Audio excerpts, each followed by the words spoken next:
Why hello there and welcome to my final Zine Month 2023 video, because Zine Month 2023 just ended. Or should I say my final Zine Quest video, because for this final video I am returning to Kickstarter, because that just coincidentally happens to be where all of the projects I'm talking about are funding.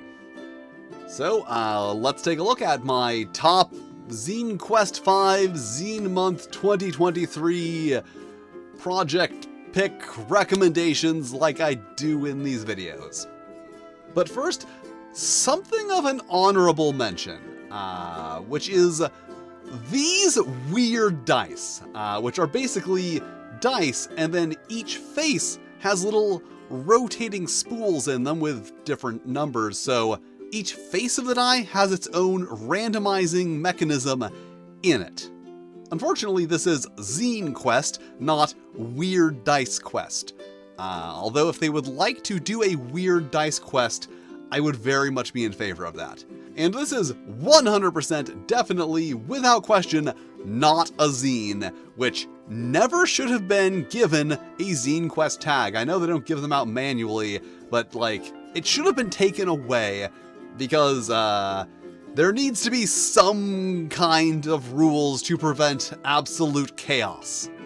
So yeah, I do have something of a moral issue with this campaign, but also it's just so friggin' weird that I can't see that and then not mention it, just pretend it doesn't exist, because look, it's really interesting. Okay, so now on to the actual zines that I do endorse. I do not endorse that previous one for the reasons I outlined at the time. Starting with GIGAS, Monster Attack Simulation Zine, which is a single-player tabletop game where you fight a rampaging giant monster. The monster's actions are randomly determined by card draw, and you fight them by positioning your units on the included pull-out map. And a lot of games include pull-out maps, but this is the first time I've seen a game where I actually want the pull-out map. Also, this is the recipient of this video's Golden Flumph. And I realize I did not award a Golden Flumph in the last video. I just forgot, but it probably would have gone to the cool cryptid double feature. I'm a very big fan of giant monsters, and Daikaiju as a genre is extremely underrepresented in both video and especially tabletop games. Like, for the level of pop culture awareness that, giant monsters has, it is bizarre how few games there are about them. And even fewer good ones. So, basing a game around giant monsters is a really easy way to get my attention and endorsement. And next up we have Kill Him Faster, which is a game about killing Hitler. Or rather, about traveling back in time to kill Hitler as quickly as possible as part of a Hitler-killing speedrun game show. Yes, that is a sentence I just said to describe an actual game that is that thing. I will say though, it does look like the system is a little complicated, but complicated in that way where once you get the hang of it, it's actually much quicker and easier than a less complicated system would be. If that makes sense, if any of this makes sense, yeah, this is just, a fun little wacky idea that I happen to like.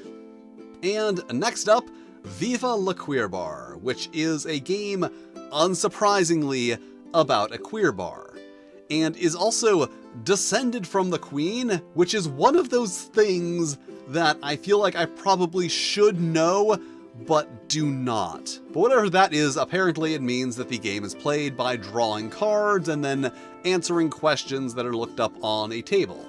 And the thing I like here is the idea of focusing on the location that connects the characters.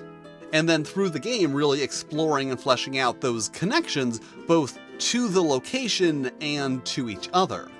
And I particularly like doing so with a kind of space that is historically and culturally significant, but also somewhat overlooked and dwindling in the modern era. And yeah, this is not one of those things where I like games that explore themes that other games do not explore. I am much more interested in the one game about queer bars than the, 5,000 about fighting dragons. And finally, Death to the Wizard Kings, which is described as a system-neutral character builder that reads like a comic but plays like a personality quiz.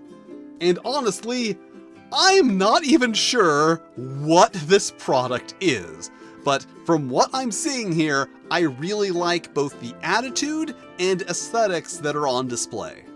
Like, it looks like they put more time and effort into this Kickstarter page than some people put into their entire projects. Like, the whole campaign is explained in 5 fully illustrated pages. And if they're going to put that much effort into the campaign, I can only assume they're going to put a proportional amount of effort into the final product, which, as I said, based on what I've seen, is probably going to be pretty awesome. And of course, there is still time to get in on Penetrating the Veil, a game about fucking ghosts, which is my Zine Quest project and is an ectoerotic journaling adventure that takes you through your own tale of paranormal passion and spectral seduction. So if you like fucking ghosts, this is a game about fucking ghosts. So that is it for Zine Month 2023, Zine Quest 5, whatever. I don't have to do a series of videos like this again for another year. Unless aforementioned Weird Dice Quest comes up, in which case I will be covering all of the Weird Dice Quest projects. And thank you for watching, with extra special thanks to my Fight and Flail Snails, Samuel Gorski, Ranty Mulholland, and Toshiro Kuro. If you'd like to be cool like them, you can check out my Patreon, where you can get early access to videos and fun stuff that I make for the Patreon. But if you don't want to do that, that's cool too. You can still hit all the lovely buttons, like, subscribe, these other videos which either myself or the cold heartless YouTube algorithm have lovingly selected for you, which I'm sure are lovely videos that you will also enjoy. And I will see you next time.